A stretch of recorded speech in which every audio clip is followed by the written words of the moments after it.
નમસ્કાર વિદ્યાર્થી મિત્રો, આપણે ધોરણ 12નું પ્રકરણ નંબર 14 નિવસન તંત્ર ભણી રહ્યા છીએ અને એમાં આગળ એક મુદ્દો છે વિઘટન પ્રક્રિયા, ડીકમ્પોઝિશન જેને કહેવામાં આવે છે.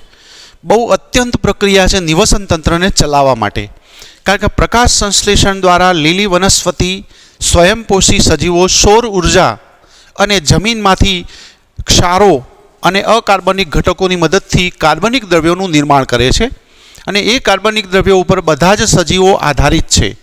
જો એ કાર્બનિક દ્રવ્યોનું વિઘટન થઈ અને સરળ ઘટકો ન બને તો પૃથ્વી ઉપર કાર્બનિક દ્રવ્યો, જટિલ દ્રવ્યો છે એનો ભરાવો થાય અને સામે ભૂમિની અંદર અકાર્બનિક દ્રવ્યો છે, પોષકો જેને કહેવા આવે છે, અને એનો ઘટાડો થાય અથવા તો એની શોર્ટેજ ઊભી થાય. તો આ ચક્ર ચાલે એના માટે એક અત્યંત અગત્યની ઘટના છે જેને વિઘટન કહેવામાં આવે છે અને એના દ્વારા જટિલ કાર્બનિક પદાર્થોને સરળ અકાર્બનિક પદાર્થોની અંદર વિઘટન કરવાની જરૂર પડે છે, જેનો ઉત્પાદક અથવા તો વનસ્પતિ એનો ઉપયોગ કરી શકે એવા પ્રકારની આ પ્રક્રિયા છે. અને એની અંદર કેટલાક પ્રાણીઓ મદદરૂપ થાય છે. દાખલા તરીકે એક નાનો મુદ્દો અળસિયાનો પહેલાં આપેલો છે. 11મા ધોરણમાં તમે ભણી ગયેલા છો. અળસિયું ખેડૂતનું મિત્ર છે. શા માટે છે એની સમજૂતી તમે મેળવેલી છે કે અળસિયું છે એનો ખોરાક માટી છે અને જ્યારે માટી ખાતું હોય ત્યારે મળ સ્વરૂપે માટીનો એ ત્યાગ કરે છે.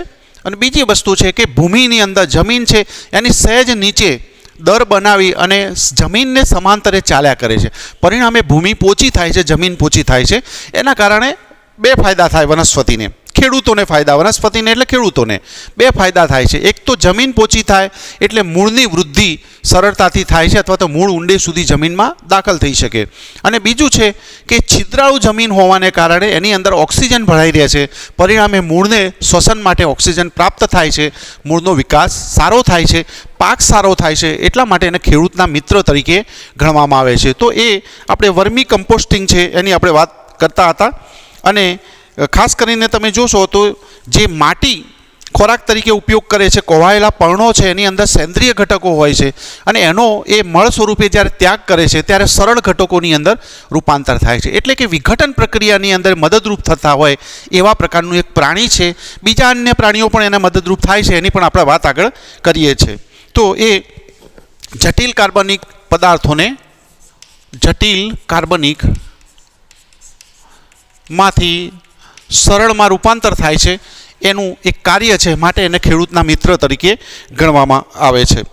આ જ પ્રકારે ઘણા જે સજીવો છે એની મદદથી આખી જે પ્રક્રિયા છે અને એમાં જટિલ કાર્બનિક પદાર્થો છે એમાંથી સરળ કાર્બનિક પદાર્થો જ્યારે બને છે ત્યારે એમાંથી સરળ એટલે જટિલમાંથી કાર્બન ડાયોક્સાઇડ, પાણી અને પોષકોનો મતલબ થાય અકાર્બનિક ઘટકો. જટિલ કાર્બનિક પદાર્થોનું આ સજીવો દ્વારા જ્યારે વિઘટનની પ્રક્રિયા થાય છે ત્યારે કાર્બન ડાયોક્સાઇડ, પાણી અને પોષક પદાર્થો, સરળ પદાર્થો નીકળે છે અને એના દ્વારા વનસ્પતિ છે એને મદદરૂપ થાય છે અથવા તો વનસ્પતિ એનો ફરીથી ઉપયોગ કરી શકે છે. તો આ પ્રક્રિયા છે એ વિઘટન તરીકે ઓળખાય છે.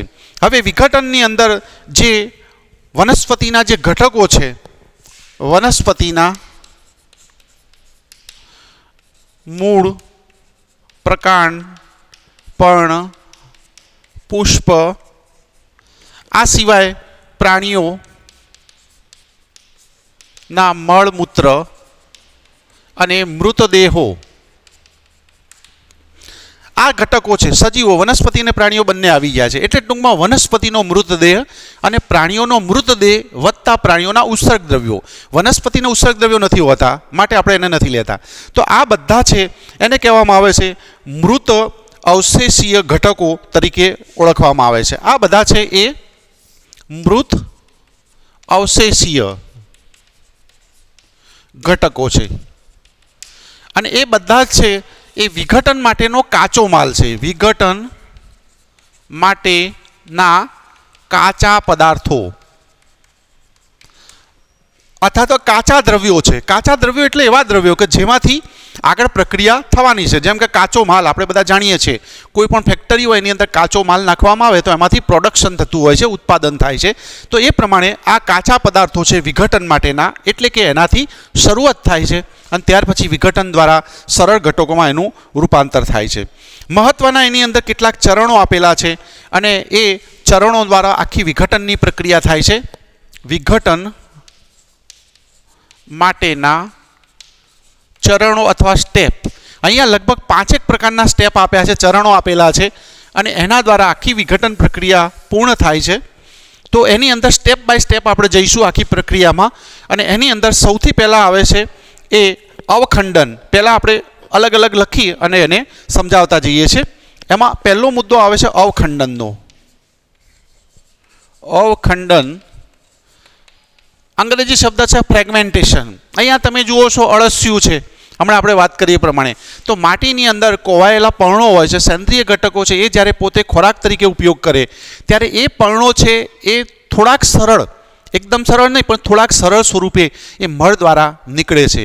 એ જ પ્રમાણે કેટલાક પ્રાણીઓ છે જે મૃતભક્ષી પ્રાણીઓ કહેવામાં આવે છે, દાખલા તરીકે કાગડો છે, વંદો છે વગેરે. તો એ પ્રાણીઓ જ્યારે મૃત આવું દ્રવ્ય છે એને પોતે ખોરાક તરીકે લે છે, પોતાના શરીરની અંદર એ દળાય છે, ભળાય છે અને મળ સ્વરૂપે જ્યારે એ બહાર નીકળે છે ત્યારે એનાથી એક વિસ્તૃત સપાટી મળી રહે છે, જેથી કરીને વિઘટનની અંદર બહુ સરળતાથી વિઘટન થઈ શકે. એ માટે આ અવખંડનની પ્રક્રિયા છે પહેલી, એ અત્યંત જરૂરી છે. તો નાના નાના કણોની અંદર તોડવાની પ્રક્રિયા છે. મૃતભક્ષી પ્રાણીઓ, દાખલા તરીકે અળસિયું, બીજા પણ આવે છે, કાગડો પણ આવે, વંદો પણ આવે વગેરે. અળસિયું દ્વારા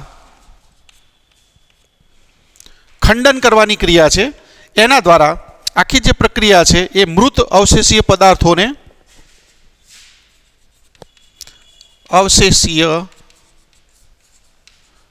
પદાર્થોને નાના નાના ટુકડાઓમાં ખંડિત કરવાની પ્રક્રિયા છે અને એને કહેવામાં આવે છે અવખંડન. એનું નામ જ છે ફ્રેગમેન્ટેશન, નાના નાના ટુકડા કરવા. અને એવા મળ સ્વરૂપે જ્યારે ભૂમિ ઉપર પથરાય છે ત્યારે એના કારણે વિસ્તૃત સપાટી એમને મળી રહેતી હોય છે. દાખલા તરીકે તમે વિચારો કે આ અળસિયું છે અને આની અંદર કાગડો આવે છે, વંદો પણ આવે છે, કાગડો, વંદો વગેરે. કોઈ પ્રાણી ગીધ પણ એની અંદર આવે, મૃત પક્ષી ઘણા બધા પ્રાણીઓ એની અંદર આવતા હોય છે. દાખલા તરીકે તમે વિચારો કે કોઈ મૃત પ્રાણી છે, ગામની અંદર કોઈ ઢોર મરી ગયું છે અને ગામના પાદર એને નાખવામાં આવે છે અને એ પ્રાણી છે એને કોઈ પણ પ્રાણી ખાય નહીં ધારો કે, તો પણ એનું વિઘટન તો થવાનું જ છે. થોડા સમય પછી એની અંદર વિઘટન થઈ અને સરળ ઘટકોમાં રૂપાંતર થઈ જશે, ફક્ત હાડ પિંજર બચશે. કોઈ પ્રાણી એને ખાય નહીં તો પણ એ સમય ઘણો લાંબો લાગે છે. એના કરતાં જો એ પ્રાણી છે એનું માંસ કાગડા અથવા સમડી અથવા તો અન્ય કોઈ પ્રાણીઓ જો ખાઈ જાય અને પોતાના મળ સ્વરૂપે એ પદાર્થોને નિકાલ કરે તો વિઘટનની પ્રક્રિયા છે એ ઝડપી થાય છે. એટલે વિઘટન પ્રક્રિયા થાય છે પણ ઝડપી બનાવવા માટેનો એક આ તબક્કો છે અને એની અંદર કેટલાક મૃતભક્ષી પ્રાણીઓ છે એ એની અંદર મદદરૂપ થતા હોય છે. તો એના કારણે આ પ્રક્રિયા જોવા મળતી હોય છે. પહેલો તબક્કો આવે છે. બીજા નંબરે આવે છે એ ધોવાણ. અને એ પ્રક્રિયાની અંદર ખાસ કરીને ધોવાણનો અર્થ એવો નથી આપણે કરવાનો કે નદીની જેમ ધોવાણ થતું હોય, જમીનનો પદાર્થો છે એ પાણી દ્વારા વહેણ પામી અને આગળ જતા હોય એવો આપણે અર્થ નથી કરવાનો. પણ અહીંયા જે પદાર્થો છે મળ સ્વરૂપે જે ત્યાગેલા પદાર્થો છે, તો એવા પદાર્થો છે એને પદાર્થો ખાસ કરીને જલ દ્રાવ્ય હોય છે મોટાભાગે, એ ભૂમિના ઊંડા વિસ્તારોમાં જવાની ક્રિયા, ઊંડા વિસ્તારોની અંદર એ ધીમે ધીમે જતા હોય છે. દાખલા તરીકે પ્રાણીનું મળ છે તો મળની અંદર સરળ ઘટકો એની અંદર રહેલા હોય છે અને એ મળ ભૂમિ ઉપર પથરાયેલો હોય, ચોમાસાની અંદર જ્યારે પાણી આવે છે ત્યારે એ પાણી સાથે મળ દ્રાવ્ય થાય છે અને એના ઘટકો છે એ ધીમે ધીમે જમીનના ઊંડા વિસ્તારોની અંદર ઉતરતા જાય છે. જેથી કરીને વનસ્પતિ મૂળ વાટે એ પદાર્થોનું શોષણ ભવિષ્યમાં કરવાનું છે. તો આવી જે પ્રક્રિયા છે ભૂમિના ઊંડા વિસ્તારોમાં જવાની ક્રિયા, ભૂમિના જે સ્તર છે, પડ છે, એની અંદર ઊંડા વિસ્તારોમાં જવાની આ પ્રક્રિયા છે એને કહેવામાં આવે છે ધોવાણ. અને એ અનઉપલબ્ધ ક્ષારો તરીકે અવક્ષેપિત થાય છે. અનઉપલબ્ધ ક્ષારો તરીકે અવક્ષેપિત થાય છે. અહીંયા શબ્દ વાપર્યો અનઉપલબ્ધ ક્ષારો. અનઉપલબ્ધ, ઉપલબ્ધ નહીં, કારણ કે હજુ વનસ્પતિ આ જે ઘટકો છે એને પોતે ઉપયોગ ન કરી શકે, હજુ સુધી એના મૂળ વાટે શોષણ થાય એવા સ્વરૂપમાં એનું રૂપાંતર થયું નથી, માટે એને અનઉપલબ્ધ ક્ષારો તરીકે એને કહેવામાં આવતા હોય છે. તો એ ધોવાણનો મુદ્દો બીજા નંબર છે. અને ત્યાર પછી ત્રીજા નંબરનો મુદ્દો આવે છે અપચયની પ્રક્રિયા. અપચય, જેની અંદર સૂક્ષ્મ જીવોના ઉત્સેચકો ભાગ લે છે. સૂક્ષ્મ જીવો જેમાં આવશે બેક્ટેરિયા અને ફૂગ દ્વારા ઉત્પન્ન થતા ઉત્સેચકો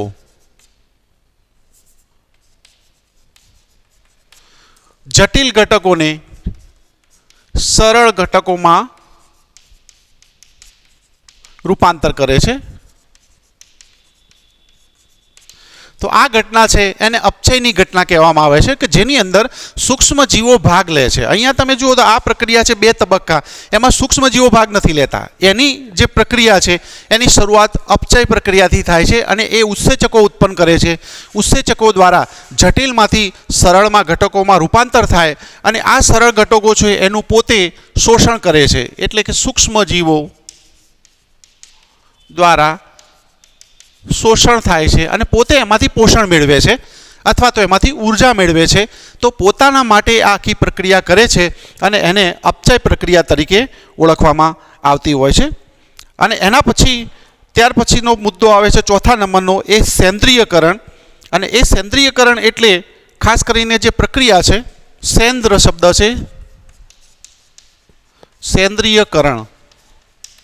અહીંયા શબ્દ વાપર્યો છે સેન્દ્ર. સેન્દ્ર એટલે ખાતર. તો એના ઉપરથી આખી પ્રક્રિયા એટલે શું છે? તો અહીંયા તમે જુઓ સૂક્ષ્મ જીવો દ્વારા જટિલમાંથી સરળ ઘટકો જે બનેલા છે એ સરળ ઘટકો હવે માટી સાથે ભળે છે. સરળ ઘટકો માટી સાથે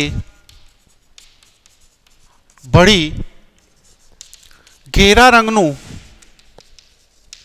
ખાતર નું નિર્માણ કરે છે. તો આ પ્રક્રિયા છે એને સેન્દ્રિયકરણ અથવા તો જે ખાતર નિર્માણની પ્રક્રિયા છે એવું કહેવું હોય તો પણ કહી શકીએ છીએ. તો એ સેન્દ્રિયકરણની પ્રક્રિયા એને કહેવામાં આવતા હોય છે.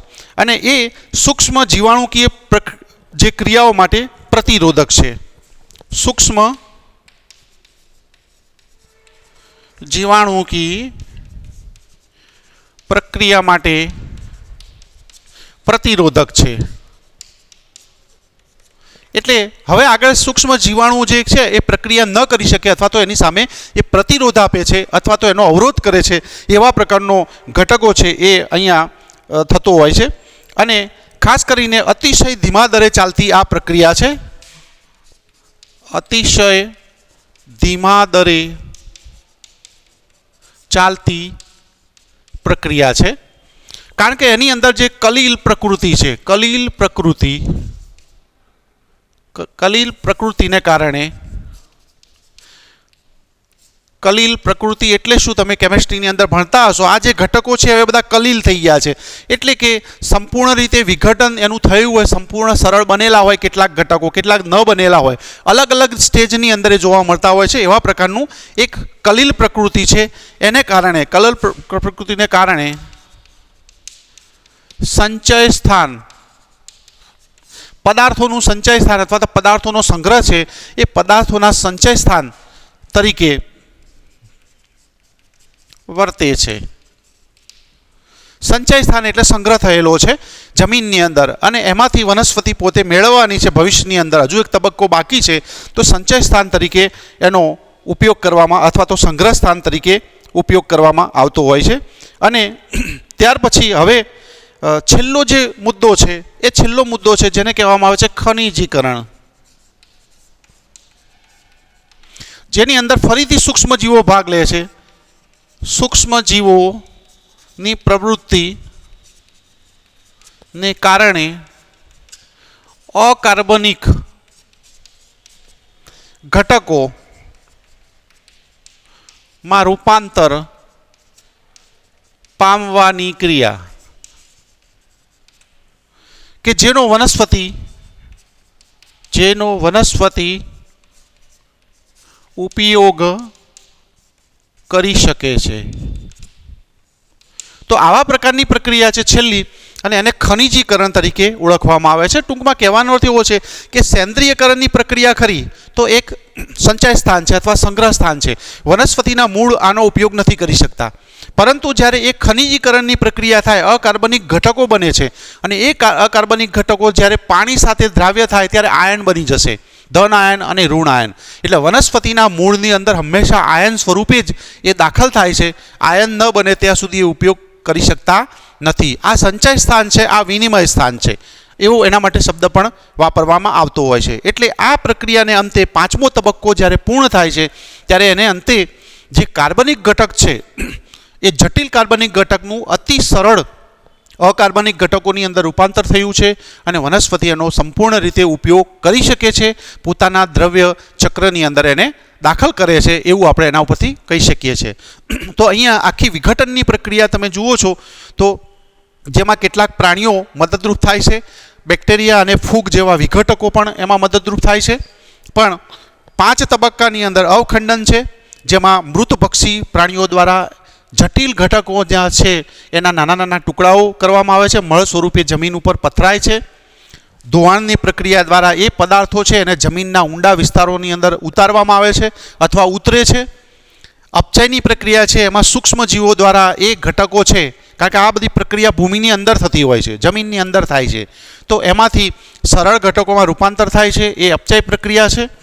ત્યાર પછી એ સરળ ઘટકો માટી સાથે ભળે એટલે ઘેરા રંગના ખાતરનું નિર્માણ કરે છે, સેન્દ્રનું નિર્માણ કરે છે. એના ઉપરથી નામ છે સેન્દ્રિયકરણ, અથવા એનું બીજું નામ અહીંયા આપેલું છે ખાતર નિર્માણ,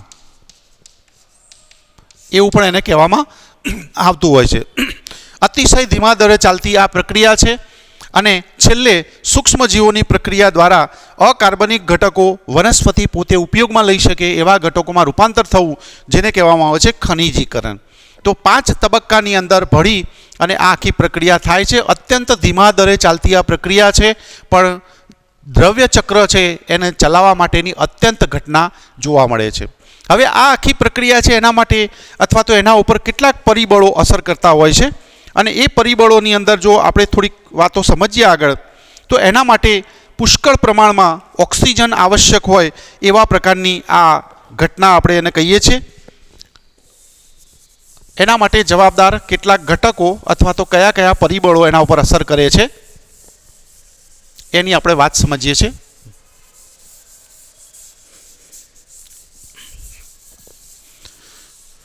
વિઘટન પ્રક્રિયાની અંદર ઓક્સિજન બહુ વધારે પ્રમાણમાં જરૂરી છે, અથવા તો ઓક્સિજનનો ખૂબ જ ઉપયોગ કરે એવી આ પ્રક્રિયા છે. વિઘટન ઓક્સિજન આવશ્યક, ઓક્સિજન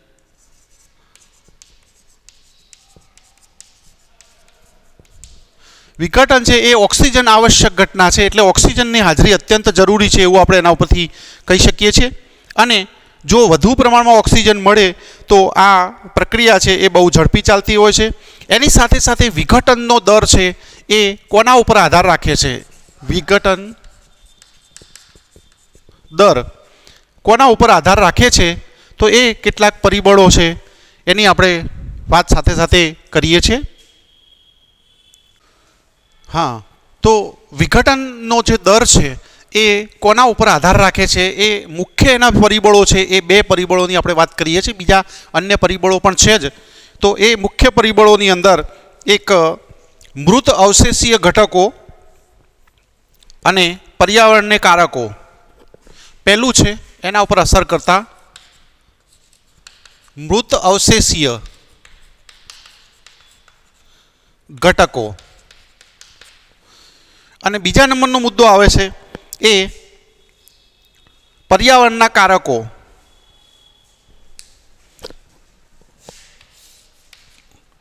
પર્યાવરણના કારકો આ બંનેનું રાસાયણિક સંગઠન છે અને બંનેની મદદથી એ આખી પ્રક્રિયા છે એ જોવા મળતી હોય છે. તો અહીંયા તે મૃત અવશેષીય ઘટકો છે એની અંદર આપણે કયા ઘટકો હોય તો વિઘટનની પ્રક્રિયા ઝડપી થાય અને કયા ઘટકોમાં વિઘટનની પ્રક્રિયા ધીમી થાય એની વાત આપણે અહીંયા કરવા માગીએ છીએ. તો એમાં ખાસ કરીને તમે જોજો તો બંધારણની અંદર વનસ્પતિના બંધારણ છે એની અંદર લિગ્નિન ઘટકો હોય, ખાસ કરીને કોષ દિવાલ સાથે દ્વિતીય કોષ દિવાલમાં લિગ્નિન ઘટકો વનસ્પતિની અંદર ઘણા બધા હોય છે. તો એમાં લિગ્નિન અને કાઇટિન જો ઘટકો હોય, લિગ્નિન અને કાઇટિન સભર ઘટકો હોય તો વિઘટનનો દર ધીમો હોય છે. બે અગત્યની વાત, કાઇટિન અને લિગ્નિન હોય તો વિઘટનનો દર છે એ અત્યંત ધીમો હોય છે, જ્યારે એની સરખામણીમાં નાઇટ્રોજન યુક્ત પદાર્થો અથવા શર્કરા હોય તો વિઘટનનો દર ઝડપી હોય છે. એટલે અહીંયા તમે જુઓ તો મૃત અવશેષીય ઘટકો છે એ વનસ્પતિના હોય કે ચાહે પ્રાણીઓના હોય, પણ એ કયા પ્રકારનું દ્રવ્ય ધરાવે છે. કાઇટિન મોટાભાગે પ્રાણીઓની અંદર હોય છે અને લિગ્નિન છે વનસ્પતિમાં હોય છે. તો કાઇટિન છે બાહ્ય કંકાલ સંધિપાદ સમુદાય કીટક વર્ગ છે એની અંદર આવેલું છે. તો આવા ઘટકો હોય તો વિઘટનનો દર ધીમો હોય છે, જ્યારે એની સરખામણીમાં નાઇટ્રોજનયુક્ત પદાર્થો આવેલા હોય અથવા શર્કરા હોય તો વિઘટનનો દર છે એ અત્યંત ઝડપી હોય છે. એ મૃત અવશેષીય ઘટકો છે અને એની વાત અહીંયા થયેલી છે. ત્યાર પછી પર્યાવરણના જે ઘટકો છે એ પર્યાવરણના ઘટકોની અંદર તાપમાન અને ભૂમિનો ભેજ બે વસ્તુ એના ઉપર અસર કરે છે. એક પેલું છે તાપમાન અને બીજું છે એ ભૂમિનો ભેજ. તો તાપમાન જ્યારે ઊંચું હોય, હુંફાળું અને ભેજયુક્ત પર્યાવરણમાં વિઘટનનો દર ઝડપી અથવા વિઘટનનો દર વધારે હોય છે, વધુ એમ કહીશું તો ચાલશે. હુંફાળું તાપમાન હોય અને ભેજયુક્ત હોય, ખાસ કરીને ચોમાસાની અંદર અથવા ઉનાળો તમે જોશો તો તાપમાન ઊંચું હોય છે અને હુંફાળું હોય છે. ઊંચું તાપમાનના કારણે શું થાય, આજુબાજુનું જે પાણી છે એનું વરાળમાં રૂપાંતર થઈ જાય, એટલે બાષ્પ અથવા વરાળનું પ્રમાણ વાતાવરણની અંદર વધારે હોય છે. જો એવું વાતાવરણ હોય તો એ દર છે એ વધારે છે. અને એની સરખામણીમાં જો નીચું તાપમાન હોય, તાપમાન છે એની વાત અહીંયા કરી દીધી છે. જો કે બંને સાથે આપણે કહીએ તો પણ ચાલશે, બંને આવી ગયું. ભેજ, તાપમાન અને હવામાનનો ભેજ, હવામાનનો ભેજ આ બંને આપણે સાથે પરિબળો લીધેલા છે, કારણ કે બંનેને આપણે આ રીતે લઈએ છીએ. એની સરખામણીમાં જો એનાથી વિરુદ્ધ હુંફાળાની જગ્યાએ ઠંડુ તાપમાન હોય, સૂકું તાપમાન હોય અથવા તો સૂકું પર્યાવરણ હોય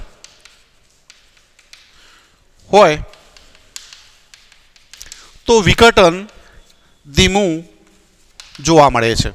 એનાથી ઉલટું છે, ઠંડુ અને સૂકું જે શિયાળાની અંદર ખાસ કરીને જોવા મળતું હોય છે, તો એની અસર છે એ અહીંયા થતી હોય છે. ખાસ કરીને ઓક્સિજન છે એ પણ અજારક છે, એમ પણ કહેવાય છે. અજારક પર્યાવરણ વિઘટન ને અવરોધે છે. અજારક પર્યાવરણ છે એટલે ઓક્સિજનની ગેરહાજરી. ઓક્સિજન કારણ કે પહેલો જ મુદ્દો છે, ઓક્સિજન આવશ્યક વધુમાં વધુ છે, એટલે જો ઓક્સિજનની ગેરહાજરી હોય જેને આપણે અજારક પર્યાવરણ કહીએ છીએ, જો આવું જોવા મળતું હોય તો પણ વિઘટનની પ્રક્રિયા છે એ ધીમી થાય છે. અને એનું અત્યંત ઉદાહરણ અથવા સારું ઉદાહરણ છે તમે બધા જોઈ શકો છો કે શિયાળાની અંદર ખાસ કરીને વધારેમાં વધારે સમય સુધી કોઈ પણ પદાર્થો છે એ બગડ્યા વગર રહેતા હોય છે. અત્યારે શિયાળામાં ઠંડુ તાપમાન છે, દૂધ છે એને આપણે ઘરની અંદર મૂકી રાખીએ છીએ તો લાંબા સમય સુધી સચવાઈ રહે છે, બગડતું નથી. અથવા તો એને ઉનાળાની અંદર સાચવવું હોય તો આપણે શું કરીએ છીએ? ફ્રીજની અંદર મૂકીએ છીએ. કેમ? ઠંડુ તાપમાન છે, વિઘટનનો દર ધીમો હોય છે. દૂધની અંદર રહેલા જે જીવાણુ છે, બેક્ટેરિયા છે, એ પોતાના ઉત્સેચકો દ્વારા દૂધને ફાડી નાખે છે, દહીંમાં રૂપાંતર કરે છે. તો એની પ્રક્રિયા છે વિઘટનની, એ ધીમી હોય છે. અને એટલા માટે કોઈ પણ પદાર્થો છે એને સાચવવા હોય, દાખલા તરીકે ડેડ બોડી છે, મૃતદેહ છે, એને સાચવવા હોય તો એને ઠંડા તાપમાને અથવા તો એ નીચા તાપમાને એને સાચવવામાં આવતું હોય છે. તો આ બધા ઘણા વ્યવહારુ એના ઉદાહરણો છે કે એ નક્કી કરે છે કે પર્યાવરણની અંદર કયા પ્રકારનો જે દર છે તાપમાનનો અથવા તો ઘટકોનો, એના ઉપર વિઘટનની પ્રક્રિયા આધારિત હોય છે. તો અહીંયા ખાસ કરીને જે મુખ્ય મુદ્દાઓ છે એ અહીંયા આપણે આ રીતે લઈ શકીએ છીએ. મૃત અવશેષીય ઘટકો લિગ્નિન કાઇટિનવાળા હોય તો દર ધીમો હોય, નાઇટ્રોજનયુક્ત અને શર્કરા હોય તો દર ઝડપી હોય છે. તાપમાનની અંદર હુફાળું તાપમાન હોય અને ભેજયુક્ત પર્યાવરણ હોય અને ઓક્સિજનવાળું હોય તો વિઘટન દર ઝડપી હોય છે. એને વિરુદ્ધ સૂકું તાપમાન હોય, નીચું તાપમાન હોય, સૂકું પર્યાવરણ હોય જેને કહેવાય, અને અજારક હોય તો એ વિઘટનનો દર છે એ અવરોધે છે અથવા તો ધીમા પ્રમાણમાં ચાલતું હોય છે. તો અહીંયા એક આખી વિઘટનની પ્રક્રિયા છે અને એ વિઘટનની પ્રક્રિયા છે એને આપણે અહીંયા પૂર્ણ કરીએ છીએ. હવે એના પછી એક બીજો મુદ્દો આવે છે જેને આપણે ઉર્જા પ્રવાહ અથવા તો શક્તિ પ્રવાહના રૂપમાં લઈશું. ખાસ કરીને નિવાસન તંત્રની અંદર એક અગત્યની ઘટના છે એ ઉર્જા પ્રવાહ છે. કારણ કે ઉર્જા વગર આખું નિવાસન તંત્ર સંચાલિત થતું નથી.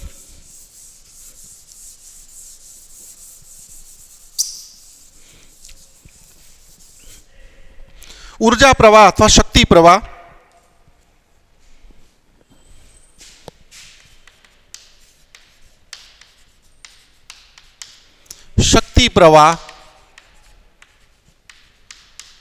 અથવા એનર્જી ફ્લો જેને કહેવામાં આવે છે.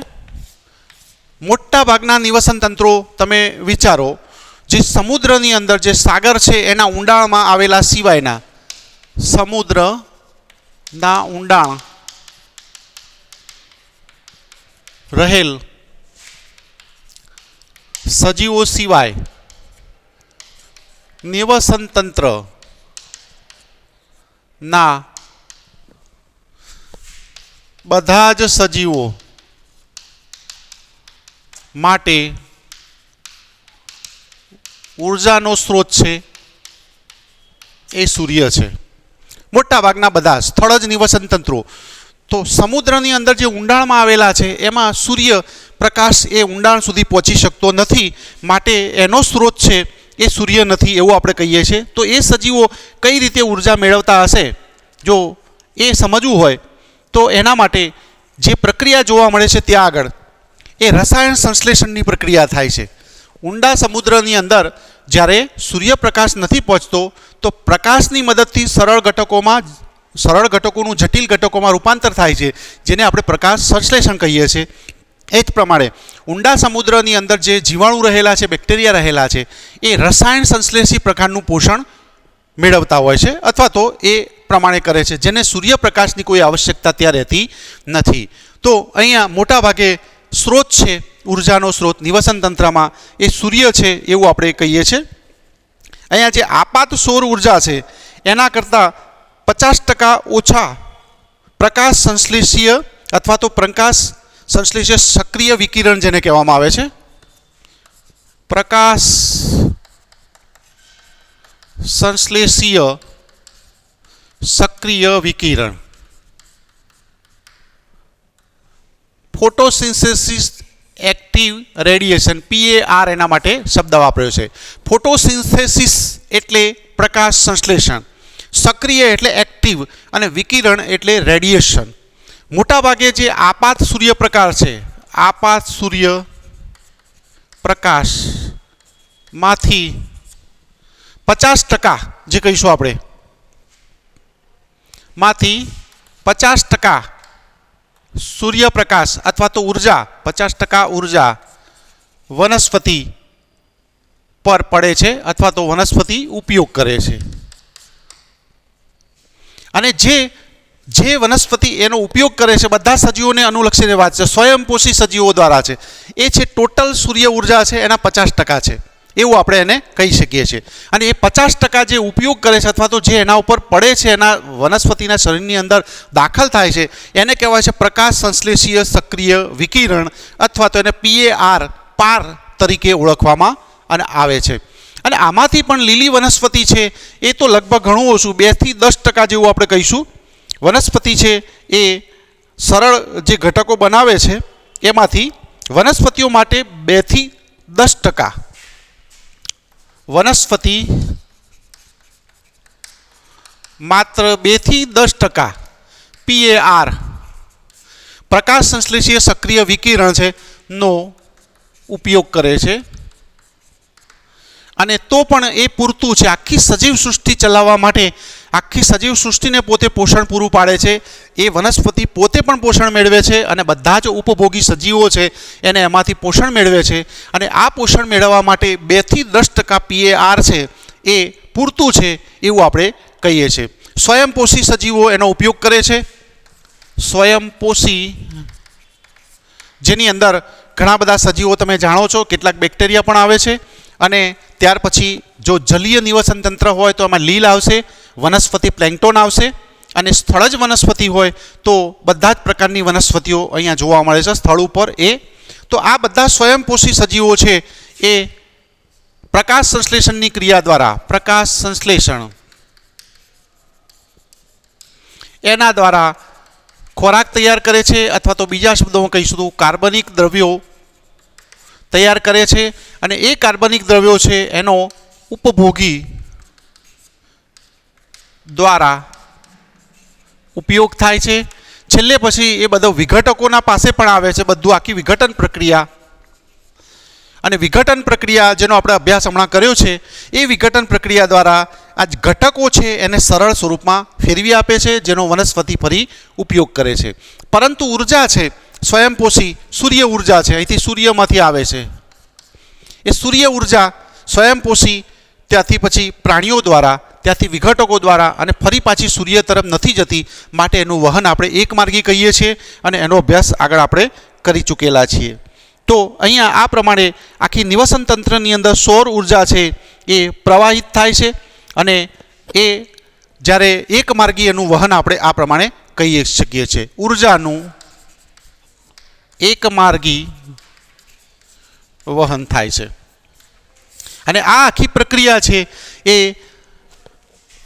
જે ઉર્જા સંરક્ષણનો જે નિયમ આપણે એને કહીએ છીએ, એ ઉર્જા સંરક્ષણનો નિયમ અથવા ઉષ્મા ગતિકીનો બીજો નિયમ, ઉષ્મા ગતિકી થર્મોડાયનેમિક્સ જેને કહેવાય ના બીજા નિયમથી મુક્ત નથી એવું શબ્દ વાપરે છે. મુક્ત નથી એટલો મતલબ કે બીજો નિયમ છે એને લાગુ પડે છે. કયો બીજો નિયમ છે? તો જ્યારે એક ઉર્જાનું બીજી ઉર્જામાં રૂપાંતર થાય છે ત્યારે ઉષ્મા સ્વરૂપે લગભગ 90% વ્યય જોવા મળે છે. અને તમે જુઓ તો અહીંયા સ્વયંપોષી દ્વારા ઉર્જા ખોરાક દ્વારા ઉપભોગીમાં આવે, ત્યાંથી વિઘટકોમાં આવે ત્યારે ઉર્જા છે એનો હંમેશા ઘટાડો થતો જાય છે. અને એ ઘટાડો પૂર્ણ કરવા માટે સૌર ઉર્જા અથવા તો સૂર્યની ઉર્જા એને સતત મળતી રહેવી જરૂરી છે. અને એ સૂર્ય ઉર્જા એને સતત મળતી રહે છે, પરિણામે આખી પ્રક્રિયા છે એ ચાલ્યા કરે છે અથવા તો નિવસન તંત્ર ચાલ્યા કરતું હોય છે. તો અહીંયા ઉર્જા પ્રવાહની અંદર ખાસ એક મુદ્દો છે પ્રકાશ સંશ્લેષીય સક્રિય વિકિરણ, જે વનસ્પતિ એનો ઉપયોગ કરે છે એ સ્વયંપોષી દ્વારા ઉત્પન્ન થાય છે એ. અને એમાંથી માત્ર 2 થી 10% વનસ્પતિ ઉપયોગ કરી અને આટલો કાર્બનિક દ્રવ્યોનો જથ્થો તૈયાર કરે છે.